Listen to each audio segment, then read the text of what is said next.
I think like the epitome of the great cyclist is the guy who can beat you to the top of the mountain, but is also willing to ride with the slowest guy, or stop and help the guy with the flat, Right. or be that person who says hi to you because you both happen to be wearing me Duole shirts at a race maybe that not everybody's at. Right. And because I think we're all part of this group to form, community and to feel a part of something. So I think the guys that have inspired me most from this group are those that have really done both of those things, if that makes sense. All right, what's up, everybody? Episode 107. This is Stuart Anderson, Me Duole podcast. How's it going? Hey, just a short introduction before we hear from Ryan Wells, our world traveler. Really fun to hear from Ryan and his experience in Spain for the last year being a teacher. If you follow him on Strava, you have seen where he's been and what he's been doing. And in this little interview, we hear about his story, why he moved to Spain, what the rides have been like, how life is different over there for him, and when he's coming back. So grateful for Ryan. He's got some incredible perspective on what makes a great cyclist. I love this little part that he really put some time and thought into it. And anyway, a lot of great parts from Ryan. Hopefully you enjoy this little episode, especially hearing about all he's been doing the last year. So grateful for him, thankful for each of you, grateful for this awesome team and the connections we have, and especially that we get to spend the summer together. Hopefully we've got a lot of great rides and events in the works, and just really looking forward to some warmer weather and time together out on the road and on the trail. So, all right, enjoy this episode with Ryan Wells. Grateful for him and thankful for each of you, especially a big shout out to all of our sponsors, especially Corby and cyclingupgrades.com. Without him and each of our sponsors, this team wouldn't exist, and we wouldn't be able to do all the fun things that we do with our events and our team camp and our sponsorships and everything that we have. So super grateful for each of you and everybody that makes this team possible. All right, enjoy the episode, and we'll see you out there. All right, what's up, everybody? Stuart here, joined by Ryan Wells across the pond. What's up, dude? Hey, man, how are you? Almost looks like a virtual background. Is that your actual apartment? This is my actual apartment. I lucked out, got a sweet place when I got here. So, Dude, this is the real deal. so good. Maybe just before we dive in, just for everybody who doesn't know, where are you right now? I am in Spain, in the city of Alicante. So, for anyone who is familiar with Spain, it's about 6-hour drive south of Barcelona on the Okay. Mediterranean coast. Okay. Yeah. And just quick synopsis before we dig into it. What are you doing there? So I taught for a living back home for 11 years at Taylorsville High School in Granite School District. And I came here to teach for a year, just kind of mix things up. I had the opportunity to take a year abroad. I got a leave of absence from Granite. So I'm actually going to go back to the same job, same school and all that. So cool. But they granted me a leave for 1 year to teach here. But it's more of a relaxed deal. So I just work Monday through Thursday, just about 5 hours a day. Okay. So it's a sweet gig. They're not paying me the most, but it's been a sweet gig to be able to ride around and get to know the region and have Fridays and the weekends off to be able to take a full advantage of the experience. So it's been amazing. Fun. Okay, so if you're listening, just go to Ryan Wells's Strava. This paints a pretty good picture of what is happening. And it started off. What's funny is I remember when you started posting rides at the beginning, and everyone was like, "What in the world? Like, where are you? Like, what do you do?" And then it wasn't like you watch mine. It's like IMI, Immigrant, Mill Creek. Every day you're doing. It's somewhere new. It's like something different. It's been so fun to watch. Anyway, we'll get into it. Okay, we'll get into it. All right.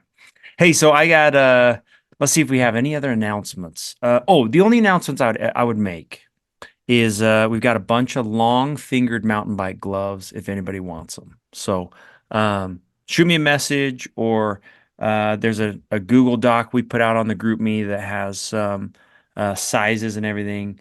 But a lot of I might have over ordered, Ryan. There might be some extra, maybe 40 extra Save me pairs. a pair. Okay. So, but other than that, just looking forward to summer weather. So, I asked Chad Johansson, which I just found out was related to Ryan, cousins, right? Yep. So Chad wrote a short introduction, and dude, break in anytime. We can dissect any of this real quick. But this is what Chad wrote about Ryan. Really fun. All right. Meet the most interesting man in the Peloton, Ryan Wells. Ryan is one of the most outgoing, friendly, and genuine guys you'll meet. Ryan grew up in the Olympus Cove neighborhood, skating, playing the guitar, working on his tan at his parents' pool. He went to high school at Skyline and later got a degree and postgraduate degree from the University of Utah. Working on a tan, that feels like a bit of a dig there. Is that a positive thing or what's going on? Man, I've never denied a good summer tan, so, trips to Newport, trips to the beach to be nice in golden bronze has Uh-huh. always been a quality of mine. I got the Nice. right kind of skin, that couple days in the sun and you're golden brown. So For I won't sure. deny it. Nice. All right. Ryan is living the life that many of us think about living when we are daydreaming on the bike. He teaches during the school year and travels around the world cycling during the summer. As an example, in the past year, Ryan has biked in Austria, Italy, Slovenia, Croatia, France, Spain. I don't even, Mallorca? Yeah, Mallorca? part of Spain. It's Okay. Mallorca. Yeah. Canary Islands. Additionally, he has biked and attended several stages of the Giro, Tour de France, and Vuelta all within the last year. Ryan has been living in Spain during the 2023-2024 school year teaching English. Ryan has followed his passions to the extreme. He's passionate about learning, teaching, cycling. Oh, and the Grateful Dead. All right. That's 100% true, man. All right. I'm coming home and Yeah. going straight to the Sphere to see him Dude, live 3 days in a row. The Dead where and Co. where does this stem from? Is this from high school or is this like an old mentor that brought you? It came mainly from my sister and my brother-in-law. They were huge Deadheads. They actually met at Skyline wearing Grateful Dead tees in one of the classrooms there, and have been married ever since. And they got me hooked. And dude, I've been a huge Deadhead ever since. So I love seen it. some version of the band 20 plus times, and now they're playing. John Mayer actually plays the parts of Jerry Garcia. Dang. So That's they're cool. like, most of the band members are old and in their 70s, but they're still Yeah. rocking. So I don't know All if you've right. seen any of the posts come from the Sphere, No. that new venue in Vegas, Yeah. that big circular one, but it's supposed to be this crazy virtual experience. So Dude, that's fun. that's Yeah, coming up. I've seen pictures of it from people doing the U2 concerts, but not for Grateful Dead. So nice. Yeah. All right. Ryan's leveraged his passion for learning and teaching to become one of the state of Utah's best teachers.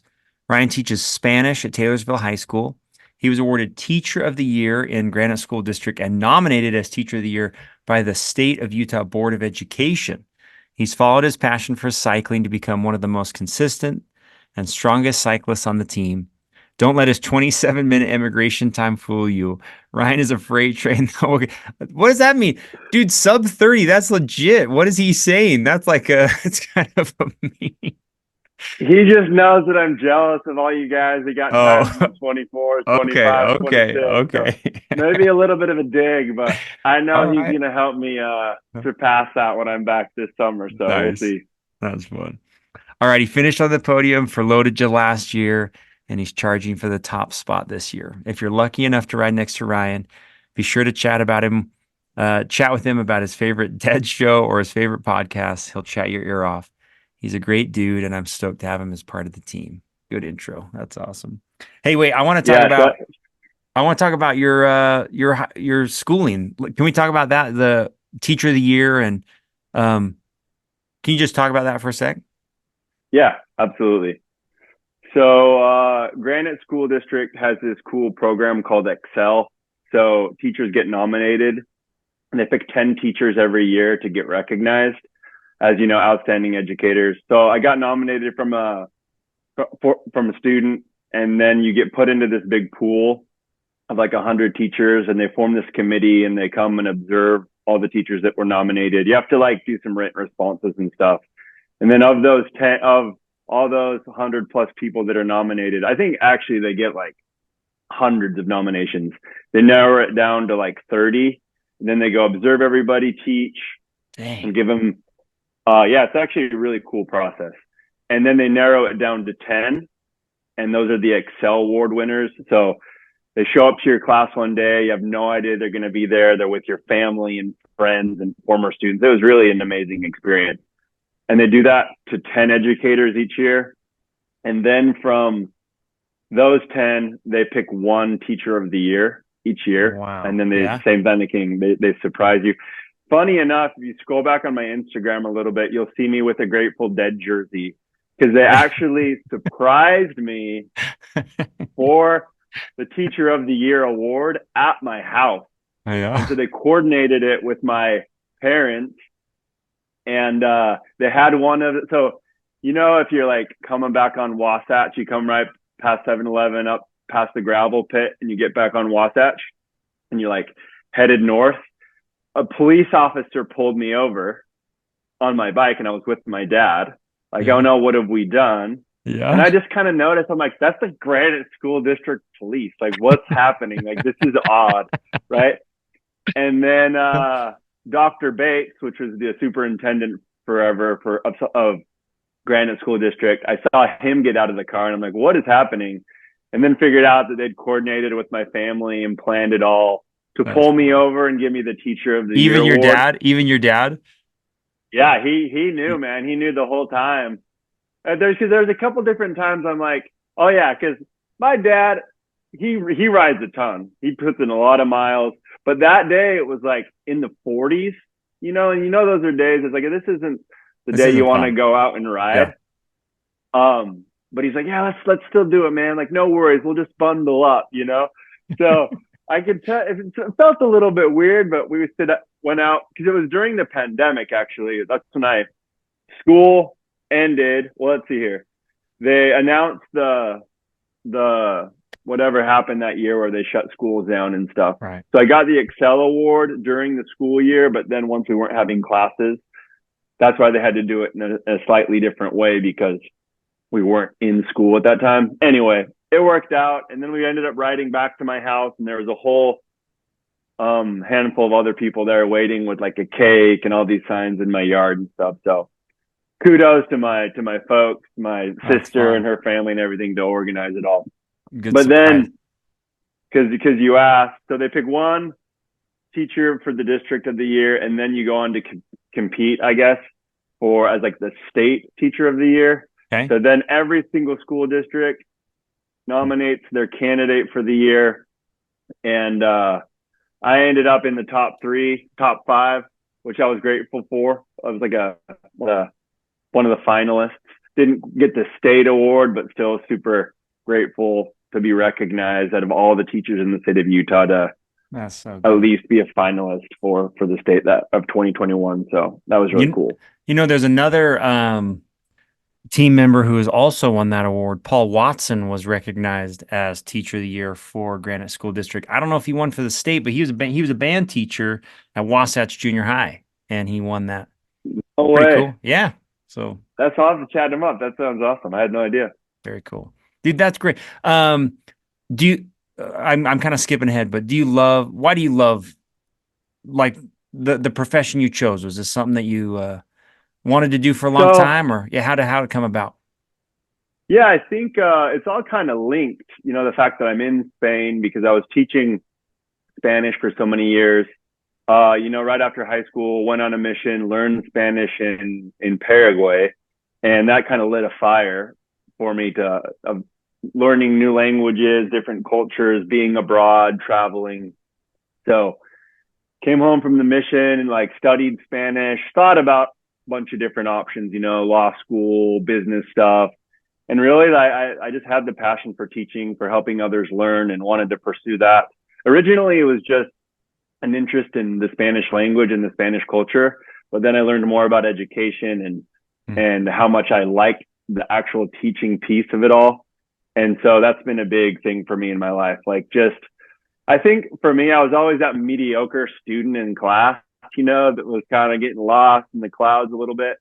And so I think I identify pretty well with that kid. And I Nice. can teach to the kids who are maybe having a harder time or maybe not getting it or maybe think that learning a language isn't for them. So being able to focus on that and build kids up that way. And just, I really like the challenge of working with teenagers. I think, I don't know, are your oldest kids teenagers? 16. Yeah. 16. Like kids coming to school, with kind of a suspicious look, like who's this teacher? What are they going to teach me? They're all Mm-hmm. addicted to their phones these days.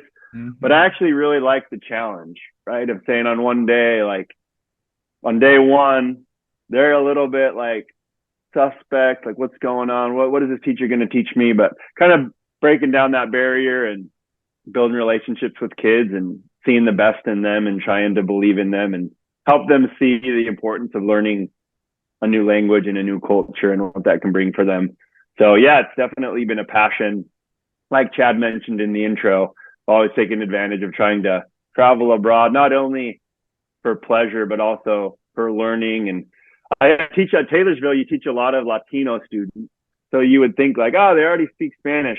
But actually, it's very interesting because they a lot of them have been maybe born in America with Spanish speaking parents, but still have a lot of gaps in their language as far as like reading and writing and stuff.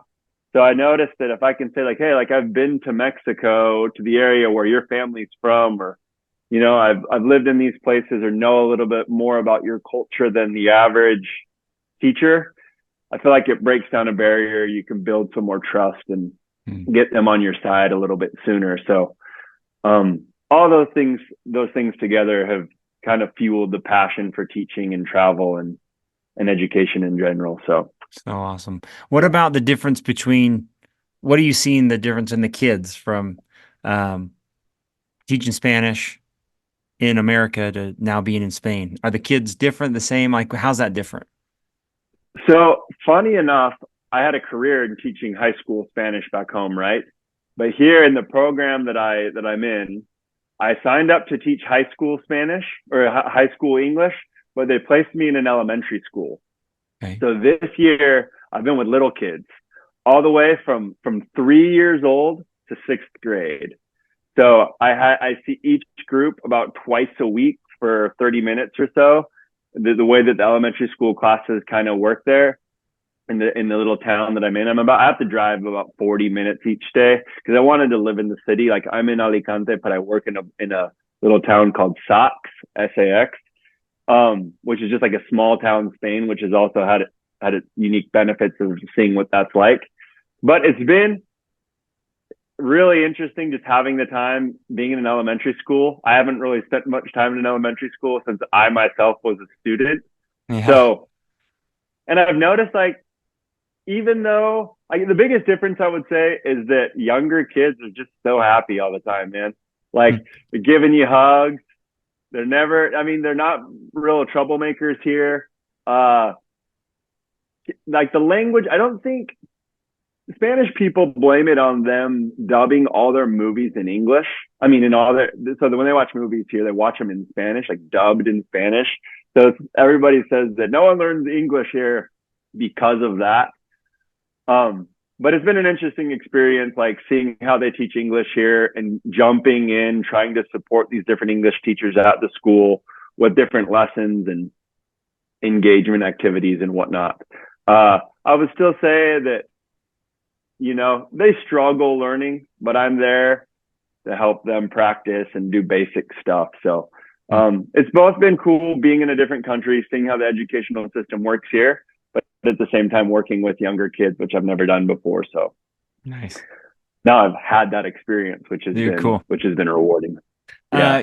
You put in our outline, and I don't want to miss it. I don't know if you've got it open in front of you, but we got to hear about this volcano story. You want to talk about that? So, Is this a good? I don't know if this is a good lead into that, but I definitely put on there like has nothing to do with right. cycling, so may or may not want to tell this. But as something in the outline made me think, oh, just stories about my life, travel and whatnot. So I've traveled with EF education for the last 10 plus years. I've taken taken students abroad almost every summer. So I've done trips to Europe, Costa Rica, Dominican Republic, all over the place, different destinations that are interesting to kids. And so I'll try to tell this as quick as possible, but this is one of the more wild experiences. I can't say I'm 100% proud of how this went down, but so I did this one student trip with about 20 plus kids to Costa Rica and Nicaragua, right? Okay. So we're in Costa Rica and then the last few days are in Nicaragua. And on the very last day of the trip, or second to last day, one of my students comes to me and is like, hey, I need to tell you something. And he basically tells me, because sometimes kids have to room with kids from other schools that are from other states they didn't know beforehand. And most of the time, that's extremely rewarding for kids. They make friends, build relationships, they get out of their comfort zone. But this particular student had been with kids that were kind of misbehaving, you know? So I think some of them had like snuck out at night and like done a bunch of stuff that this kid, my student, wasn't too fond of. But he also wasn't like your typical tattletale, right? So he waited till the very last night to tell me and just came to me with this list of things that they'd been doing all week long, like breaking all the main rules that we set for them not to break, right? Yeah. And so I felt terrible for this kid. So I'm like, what can I do to like, one, just make sure on the last day that this kid has a good experience, right? So we're in this city in Nicaragua. There's like an active volcano, and EF always takes lots of precautions to make sure nothing ever happens as far as safety and things. Like they're super cautious. And so they had replaced our trip to the volcano for like a pineapple tour or something, because the volcano had shown signs of being super active, and just to take an extra precaution, we're going to see do the pineapple tour and not the volcano tour, right? So I'm like, Marcus, I'm taking you to the volcano, man. It's going to be me and you, and I'm going to get permission from the other teachers, and we're going to go, right? So I was there with another teacher, chaperone, and I'm like, hey, I think we're good. I'm going to take Marcus to see this volcano. He's had this experience, and I want him to make sure he has a good taste in his mouth at the end of this trip. So I'm like, Marcus, do you want to go? I'm looking at my watch, and I'm like, okay, what time does the volcano close? It's like 5 p.m. I know people see it they like to see it at night because you can see it a little bit better, but I know it also closes at like 9. Anyway, we run, grab a taxi. It's like an hour away. I'm doing something that EF has technically told us not to do. They've changed our whole schedule. So we show up, and they're closing, right? We get there and they're closing. They're not letting anybody in like an hour before closing, because that's, I guess, their just protocol. So I'm there with Marcus. We got this taxi driver there, like in on it with us. Like, got to make this happen. Volcano visit. And the guy says no. He's like, no chance. Like absolutely not. So come back to the taxi, all depressed. Go back to the guard, they're like national park guys, right? But Nicaraguan, serious, right? Probably armed national park guys, right? And so I'm like, is there any way you'll let us just like real quick go see the volcano? And he says, no, man, like, no, like, what are you saying? Anyway, I go back a third time. Yes. And I'm like, is there any possible way? And the guy looks at me and he's like, meet me at the gas station 3 miles down the road in 1 hour. Shut up. Yes. Okay. And I'm like, okay. So I go tell Marcus, the 16-year-old kid, right? I'm like, what are his parents going to be thinking at this point, right? And we're with this taxi driver, me and Marcus. We go and like wait at this like Shell gas station for like an hour, right? I'm like, what's going to happen? At this point, it's like almost midnight. It's closed. Like the national park is closed down. I'm like, are these guys going to show up? And right when we were about to bail on the whole thing, this guy shows up, right? The guy who told me no. Okay. And he's like, there's a way we can do this. I'm just like, oh no. This is crazy. And they all show up in regular clothes, Yeah. right? So they had these normal clothes on before. Guards' clothes are gone. And I'm just chatting with this student, like, hope you're having a great time. Like, wow, what an adventure. But we're also kind of freaking out. Like, and I'm also questioning what I'm doing, big time. Like, if this were in Mexico, for example, I don't think I would have ever taken the risk just because, cartels and all that, you never know. So that stuff's creeping into my mind. Kind of a long story, but I'm getting towards the end.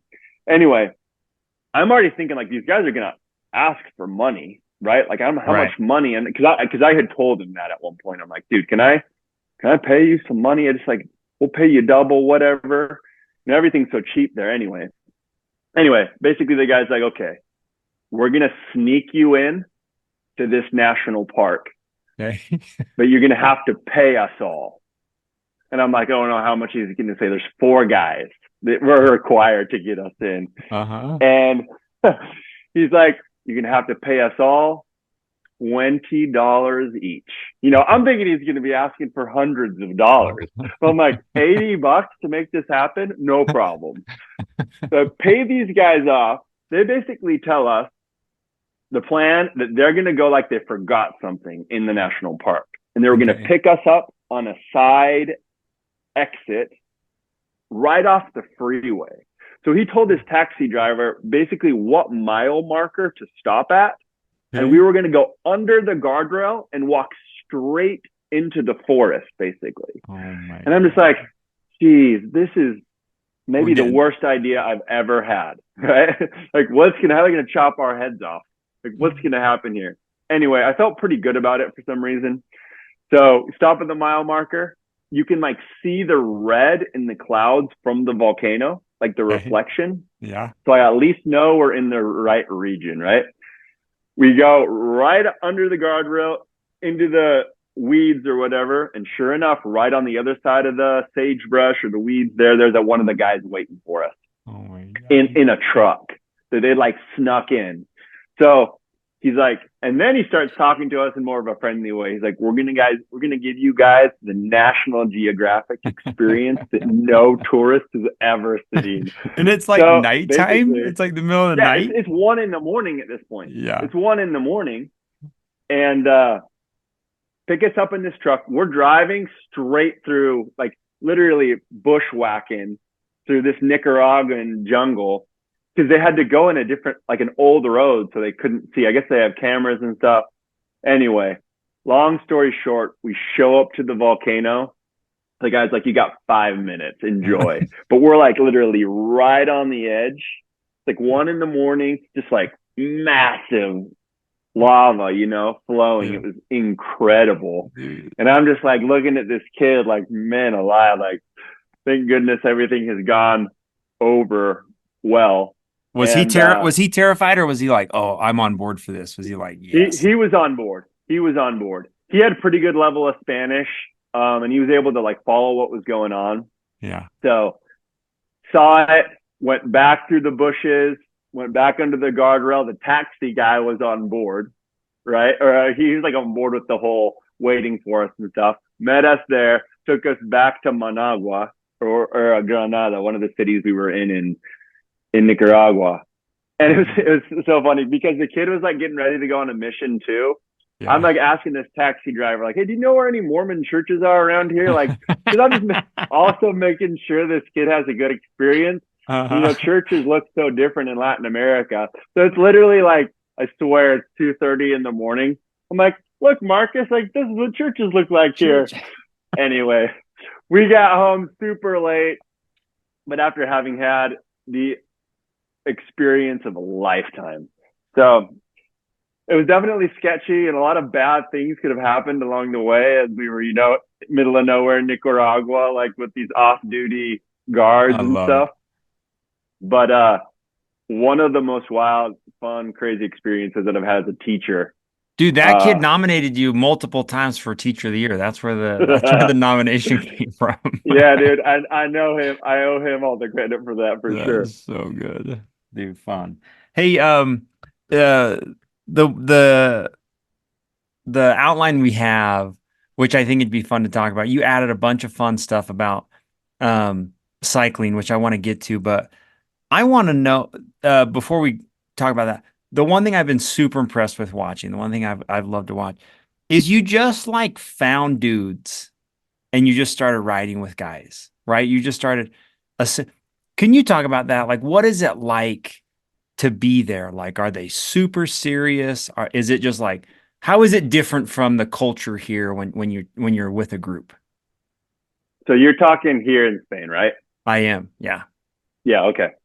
Um, so when I came here, I knew that I wasn't going to know anybody, right? Like I'm not like a lot of guys on the team, no wife, no kids, and I wanted to make friends, and I wanted to fit in and like find a place here and socialize and enjoy my experience here, right? So I kind of had this kind of yes man uh approach to like I gotta sign up for things, I gotta do things, I gotta see what's there, I gotta just go. And so like first ride I went to the Trek shop, which there's one big bike shop here in Alicante, which is Trek. And I'm like, you guys have group rides? They told me about a group ride. I went to that group ride. Since then, funny enough, there's about 5 people who showed up for that group ride.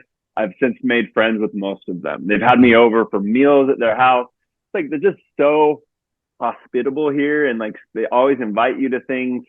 Um, and then through that, also through Instagram, just by searching like Alicante Biking Club, I discovered the club that I kind of joined and ride with here. It's Okay. called the Ali Bike. Um, and so I'd been hearing things like, how does it work? How do I, like, where do they meet? Anyway, I messaged the guy on Instagram, and whoever does their social media reached back and said, yeah, no problem. Cool. Kind of explained how it works. And then I just showed up for a ride and Mhm. started to learn the whole process. It's like super well organized. So they do rides. Their group rides are Saturday. And Okay. then every Saturday is a different ride all year. That's Um, so cool. And and it's planned, so like mapped out, planned. mapped out. They got the GPX file on the website by Tuesday, Wow. and Okay. the Instagram post. If anybody's interested, they could just look at the Ali Bike Instagram. The routes up there, and they have Group A and Group B, or like Group One and Group Two. So you show up and then you decide. And there's lots of guys who go back and forth, right? That if they want to hammer, they go with Group One. And, Mhm. if they want to have more of a chiller day, they go with Group Two. Both groups ride pretty hard, but just that's kind of how they divided it. So I've kind of suffered along with Group One throughout the year, which has been a Okay. fun, exciting experience for me. They have these things called tramo libres, which is basically like sections of the ride that you don't ride as a group. It's like everyone at their pace, which Okay. basically means just like go as hard as you want kind of thing. Which is always crazy. So they always tell you also on the Instagram posts and on the website, like, okay, here are the tramo libres. So Mm. meaning like just picture like let's say you do a big Cascade Springs ride or something, and you get to certain canyons. Like let's say you're riding out south and Suncrest, for example. You know that you have that section of the ride that's like, okay, here, You're your own go as pace. hard as you want. Yeah. And so I think that makes it fun for some of the guys who just fly to really put the hammer down. But then also you regroup at the top and you continue until the next tramo Huh. libre, right? And Nice. so almost every ride has one or two of those. They also have a van that follows the group around every week, which is just kind of cool. Way Then cool. they set up a little aid station, right? So you don't have to worry about stopping at 7-Eleven or anything on some of those long rides, right? Okay.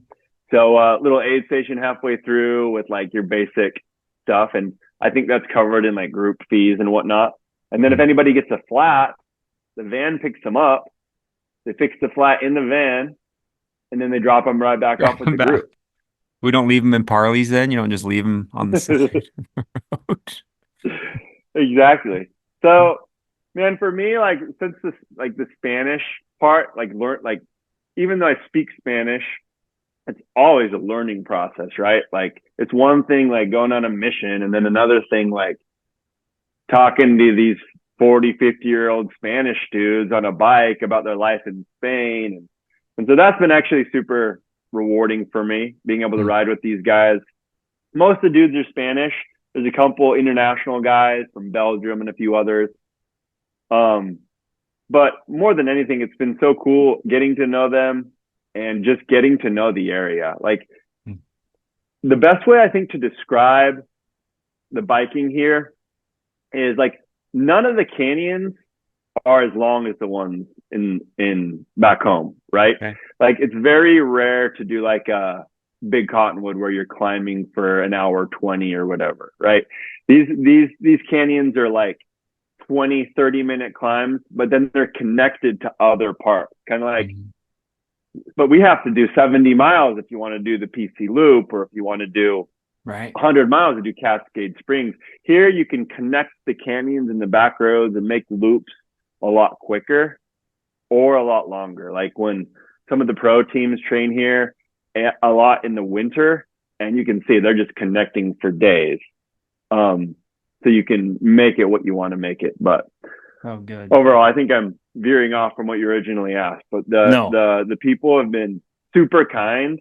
And even like, I joined for a team dinner maybe 2 or 3 months after I got here, and they're like, there's this gringo that's visiting us all the way from Utah, and we're gonna have him talk to us. So then just had me say a few words and stuff. You're like, mi duele. So, yeah, exactly. That's so good. I'm just so grateful to the dudes that have, kind of opened their arms to me and made me feel welcome and a part of their club, at least while I'm here. So that's been really cool. That's cool. So I think that this is good because it leads into what I want. Like, what's really stood out? Like, maybe talk about, are there certain routes? Are there certain times of day? Is there certain places you would be like, you have to do these? I mean, can you talk about the stuff that really stands out being there? Especially if somebody from the team wants to go or be where you've been. Yeah. Sure. Being in Spain in the winter is wild, because you see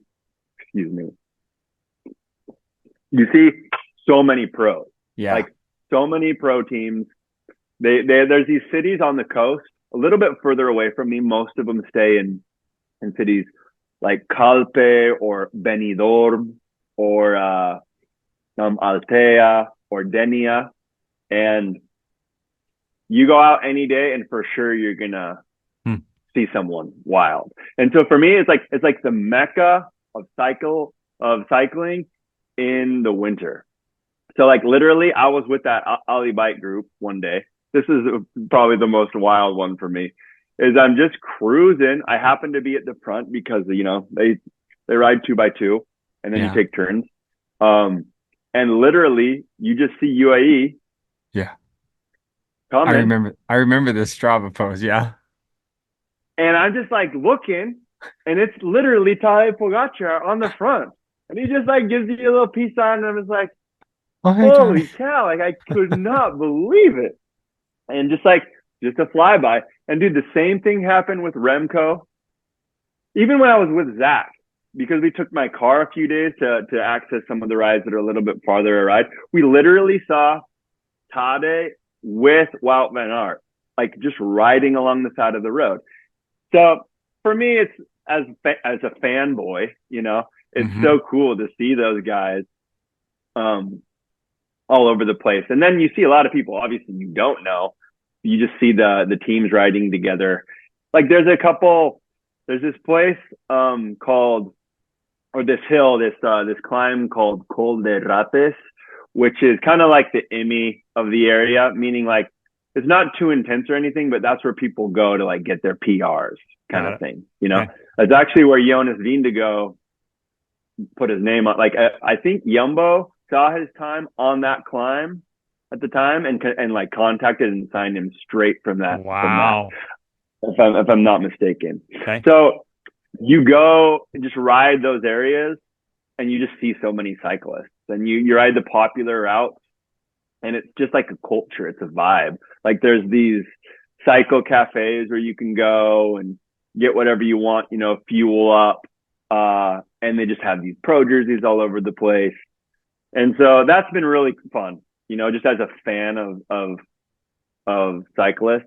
I would say the one big benefit Spain has, like I mentioned, is it's the winter, because most of the canyons, it gets a little bit chilly, but you can ride them all year long. So sure, it doesn't have quite the landscape and the beauty of like the Alps or the Pyrenees or the Dolomites, but it has rideable canyons and great climbs and great altitude all through the winter. And so that's why I think you see this rush of all these pro teams training in Spain. Yeah. Because they can still get the kind of terrain they're looking for, you know? I remember. But if anybody... Oh, go ahead. Yeah, go ahead. No, you go. Well, I was just going to say, if anybody from the team specifically ever wanted to come to Spain, just reach out, because I can give you lots of good tips. Yeah. I will give I don't know if now is a good time, but I'll just throw it out there. Like, Europe has so much cycling that it's hard to choose, right? And there was one time in my life where I signed up for like a Trek travel trip. But the difference, I'm sure for some guys on the team, because maybe it's a once in a lifetime thing, they might want to pay a little bit more money and have the chocolate put on their pillow and like taken from one place to another. But I'm not quite that guy yet. And I remember the time I signed up for a Trek travel trip, I ended up bailing because it was like $5,000 for whatever, 4 or 5 nights. I ended up doing like 30 nights for like $2,000 or whatever, right? Just doing it on my own. Yeah. And I literally used the Trek travel model and did all the same rides. The one bad thing is you got to find your way back to your car somehow. Some of those, I think, paid trips, you end in different places than you start. But it's hard to decide between like the Pyrenees, the Alps, the Dolomites. You got so much terrain. I remember before I ever traveled to Europe to ride bikes, I thought, I'm like, where do you even start? And so I'd read that Tyler Hamilton book all about Lance Armstrong, and they talk so much about Girona there that I'm like, I have to go to Girona, because for some reason that's in my mind. It's like Spain, Girona. But then I started, watching GCN videos of like best rides in Europe, and you just start mapping it out. And I'm like, oh, I can drive from Girona to the Pyrenees, and then I can drive to Alpe d'Huez, and then to Ventoux, and then up to the Alps, and then up to the Dolomites. So basically, I know everybody doesn't have that kind of freedom, which I'm very grateful to have experienced. But man, I think my number one recommendation would probably be Italy, like northern Italy. I know people love the Alps, and then they technically, though, they are Italian Alps, but the Dolomites, just the shape of the rocks and how jagged they are. There's this one particular route called the Sella Ronda that just does this. It's not even that long. It's like maybe 40-50 mile loop with these incredible mountain passes, and you basically go up and go down and up and down on this whole loop of these 4 or 5 different villages. But man, each place has its own unique touch. Like the Pyrenees, I love because it's so green, huge cows, just bells moving around, and the legend of all the different races that have come through those towns, right. And the big bike statues and things. You just seeing all that is so rewarding. Yeah. So I'd be happy to give recommendations to anybody who wants to ride in the region, but it's hard to decide between all those different kinds. Like last year, sorry, long answer, but just one more thing. I went to Slovenia, which was kind of out random. I wasn't planning to go there, but that actually turned out to be one of the coolest trips ever. Because you don't see that many cyclists. Obviously, Pogacar and Primož Roglic and a few others are from there. But there's these really cool mountain passes where you're the only cyclist on the road, and you're in these mountains on both sides of you that are way taller than the Wasatch. Even though they're technically, because Utah is just higher in elevation, the mountains are also higher if you where they start. the Yeah. exact elevation, but yeah. You see it, and it just is overwhelming. Anyway, I And could go on forever, but no, I don't think I doubt there's anyone that has ridden like European. No one that I know on the team has ridden European roads the way that you have. So it's fun to hear like where you would pick and what you would do. Because I'm sitting here thinking to myself like, well, if I could do like a 9 day France Tour de France route with a travel company, I'm like, oh, that's what I want to do. But you're just like, I'll just go to you. We'll just get a van. dude, I was actually I went to this with one of my buddies from Ali Bike. I went to Girona this year, and he's a cycle guide. So I was literally thinking like of reaching out to you. Like I don't know how many people would be interested, but he could give us the best kind of prices, right? Fun. But then again, I think maybe some people on the team would prefer to pay a little bit more and have the full experience instead of do it on a shoestring budget, right? Okay. But if that's what they're looking for, they can reach out to me. You got the teacher. Nice. Okay, let's I wanted to hit this real quick before you talk a little bit more about just your own riding and racing. Can you talk about the biggest differences that you've seen? I mean, besides being a missionary, I mean, I think it's really cool that you just took the leap and you're living in another country. What's the biggest differences you've seen just living in Spain? Man, that's such a great question. I think there's some simple differences, but that actually end up affecting life quite a bit. Like what you eat, for example. Like here, they are huge on few things. Like they love their olive oil and their ham. They love ham, but it's not like Thanksgiving ham. Okay. It's kind of like prosciutto. Okay. Almost every Spanish family has a huge ham leg. Just like cured ham leg in their living room or in their kitchen, sorry, with a towel over it. And it lasts forever until it's gone. So they just slice. Let me show you what it looks like. Okay. I don't have the leg. Definitely have the legs are like €100. So you buy it just like this, kind of looks like beef jerky, but it's not. But this is like, jamón ibérico, which is like the best kind. So this cost me, I don't know, maybe like €7, but it's super good. But Spanish people eat this nonstop. Let me put it back in the fridge. I wanted you to pull out a big, like, ham leg from you. Yeah, you should. If anybody's curious, you should definitely Google it. Or if you follow me on Instagram, almost every time I go to the supermarket, I just take a photo of the ham section because you never see a section in the States where there's just 40 ham legs, just right next to the watermelon. Cloth. Yeah, exactly. But then they love fish, they love rice. There's this Spanish dish called paella, which is like rice, but then with like squid and all these different shellfish in there. I'm not a huge fish guy, but it's pretty good. Spanish people definitely think their food is the best by far.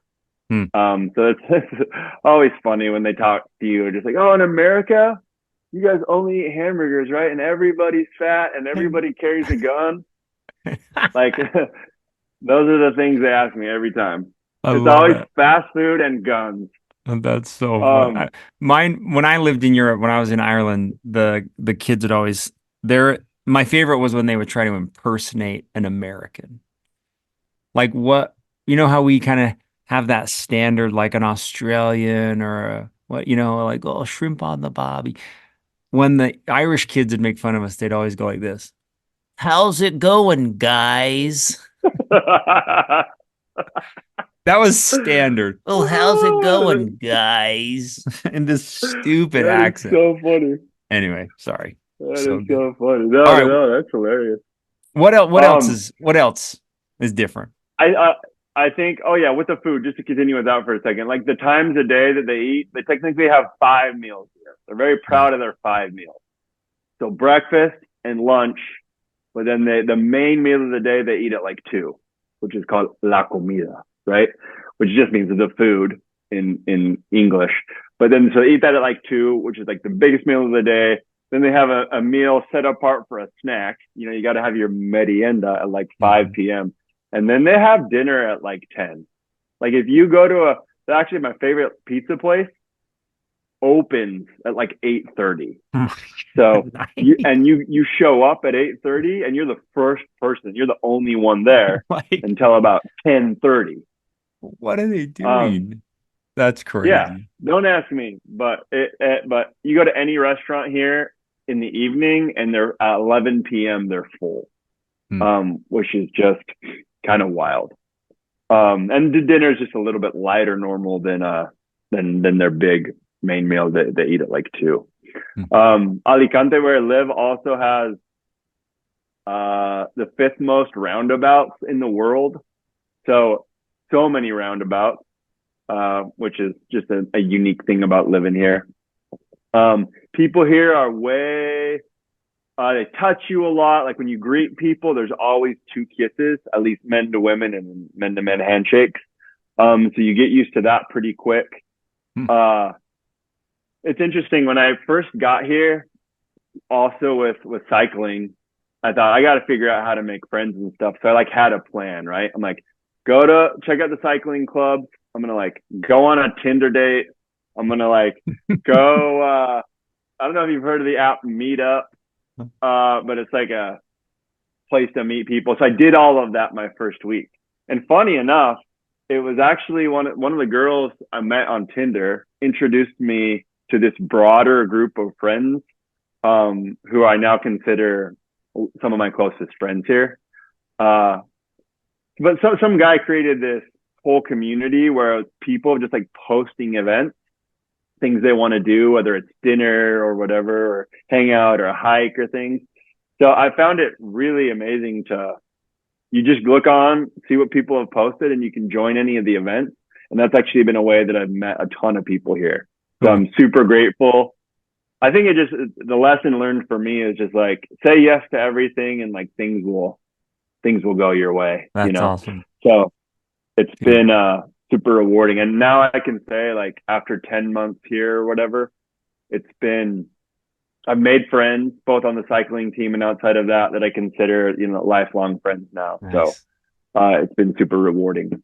Dude, good for you. Really fun. It's been fun to watch. Really fun. I mean, it's one of the reasons I wanted to do the podcast with you is just to hear everything about the experience, because it looks like it's been just awesome. So really cool.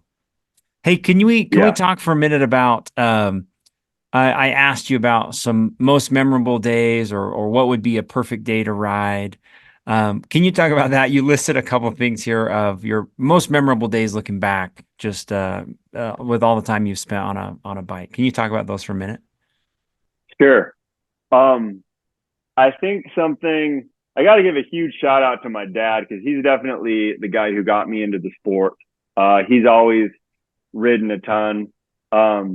He still to this day puts in 10,000 miles a year, rides almost every day of the week. So he's a legend when it comes to that. And I remember getting home from my mission, at like 21.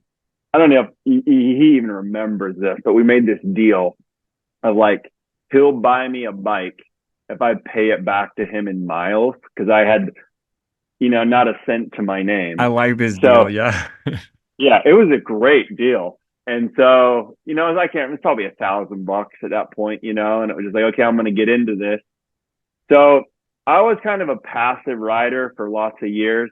I'd get into it for a season and compete for a while. I did a bunch of triathlons. Like I wanted to try one of each distance, right? So like went through all that.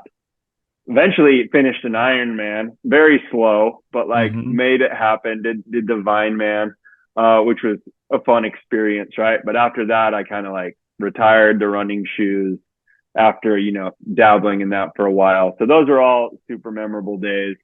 I put on the list there. I don't know if we got time for another story. Let's do it. But it's definitely one from the past, but one of my most memorable days for sure.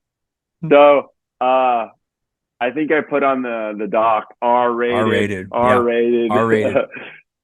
So hide your kids, but um, so it was one of those Olympic distance St. George tries, right? They used to do them down in San Hollow. Yeah. There's like a series, I think. Anyway, we show up, and because of like thunder forecast or whatnot, they had to cancel the swim. So they switched it up. So they said, we're going to do a run, bike, run. Oh boy. Like, okay, I guess it is what it is. But, run 3 miles, bike the 20, whatever, and then run another 3. And so right as I'm finishing the first 3 miles, I'm like, I got to go to the bathroom, right? Like, I got to go. And so as soon as I get to the transition area, I'm going to make a point of doing that. You know what I mean? Number 2, just to make sure it's nice and clear. Okay. Show up to transition, but sometimes it comes and goes, that urge. So I was like, okay, I can just get on the bike and I can go. I'm going to be fine. And so that's exactly what I did. Got on the bike, took off, and I was feeling good. Went away. You know how it is on the bike. Sometimes you're seated, you're focused. But maybe about 5 miles before the end of the bike ride, I'm like, okay, there's that urge again. I definitely need to make sure to build that into my plan, right? And so, so I'm coming back into transition, and I'm like, whoa, it's like gone away. I'm fine. It's only 3 miles. I can make this happen, right? So, hang up the bike, throw on my shoes, start running. And, running is just a different beast for those that have run. It's hard to, kind of hold it in. And anyway, I'm running, decided not to go to the bathroom, but then thank goodness I see an outhouse that is part of the course, right? But it's not like a porta-john. It's like one of those wood ones that's literally, it's like there always. I know it, yeah. And I'm like, okay, I'm so glad this is here. And you're running for like 100 meters towards this, right? And so you can see people going in and going out. And I'm just looking at the wooden door, like kind of opening and closing, right? And I'm just like, okay, I hope when I'm there, I can just pop right in, right?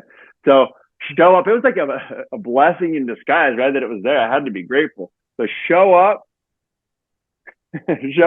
go up the stairs, go into the bathroom. Sorry for the details, but they got to be told. Drop the shorts. And then as soon as I drop my shorts, dude, the door opens 180 degrees, right? So I didn't crack open. It's 180 degrees. So my immediate reaction was to just lunge forward and grab the door. So I lunge forward. My shorts are at my ankles. There's 100 runners running towards me. You can visualize, what the world's seeing as I'm grabbing the door, shutting it closed. And dude, I turned around and I was just like, oh my gosh, I cannot believe what has happened. Right? Like I'm just looking at this and I'm like, I have to finish the race. Like I just gotta keep moving. Right. So another lady's coming in right as I'm walking out and I'm just like, I'm sorry, lady, but I shit all over the place. And I look and I'm like, it was a total mess, dude. Sorry for the details here. Gosh. But then I just started running, dude. And I ran the last 2+ miles of the course. And I had family there, cheering me on, crossed the finish line and immediately beelined it to the water and went in. You had to. Yeah. Gotta figure this out. And man, that was definitely a memorable day. I've been in those out. I've been in that. For anybody that no, very good. I've been in those bathrooms before. I've experienced the after you for sure. That's definitely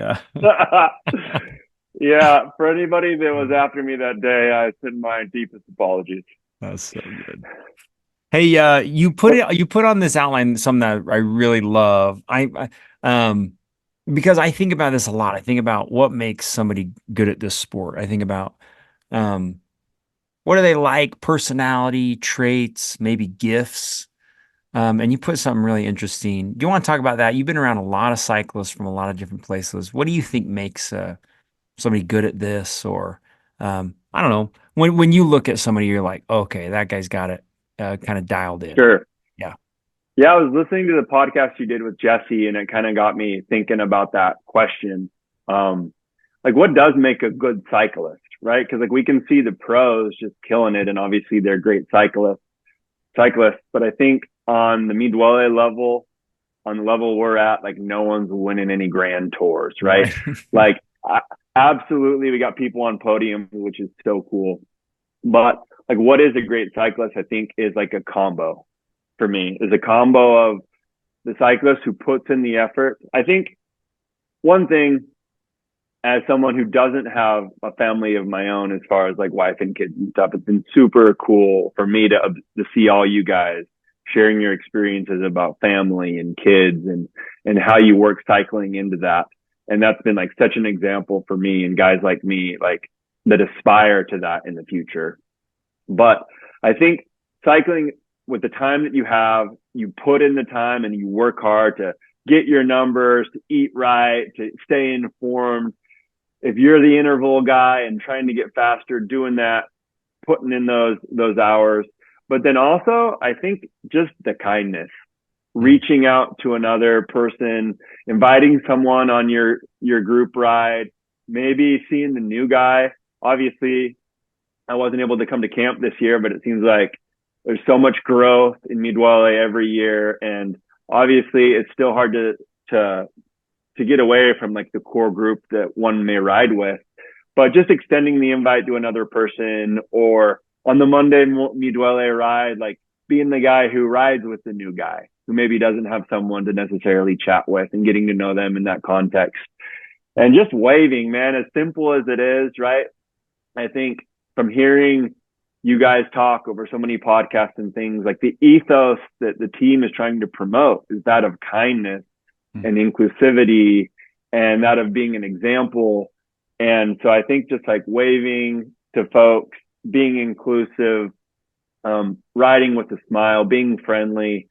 I think like the epitome of the great cyclist is the guy who can beat you to the top of the mountain, but is also willing to ride with the slowest guy, or stop and help the guy with the flat, or be that person who says hi to you because you both happen to be wearing Duole shirts at a race maybe that not everybody's at. Right. And because I think we're all part of this group to form, community and to feel a part of something. So I think the guys that have inspired me most from this group are those that have really done both of those things, if that makes sense. Very thoughtful. Yeah. Great thoughts. Dude, nice, Ryan. I love that. And kind of to roll into that, what advice, you got some great advice here. What would you say to new riders or people just kind of getting into the sport, stuff you've learned? Sure. One of my good friends, I remember we were up in Idaho in the Sawtooth, and we hadn't jumped in the lake yet. And that day, I feel like there was this phrase born that we always go back to, that's always swim in mountain lakes. Like they're always going to be cold, but the always swim in mountain lakes metaphor has always stuck with me. So whether it's glacier or you're in some place where there's ice in the water, but you can swim in the mountain lake, like always swim in the mountain lake. And I think that might mean something different for everybody. For me, it's been like taking advantage of the moment I'm in my life to be able to have this level of adventure, to do the hard thing, to go to the new place, but not just let it go by. I know that everybody can't necessarily do a trip to Europe to ride bikes, but if you can, maybe make it happen. Like always swim in the mountain lake. Like don't leave any stone unturned. If you're able to do something, instead of putting things off to the future, just taking advantage. That's awesome. I put in the notes Henry David Thoreau quote. It's one I always share with my students at the end of the school year. And the whole idea, let me see if I can pull it up here so I can read it word for word. But for you who have run it, he's trying to figure out life and he's contemplating on things. And as he's thinking about the experience of living in the woods, he says, I went to the woods because I wished to live deliberately, to front only of the essential facts of life, and to see if I could not learn what it had to teach, and not, when I came to die, discover that I had not lived. Cool. And what I love most about that is just the live deliberately piece. Like, what are we going for? Like, what are our goals?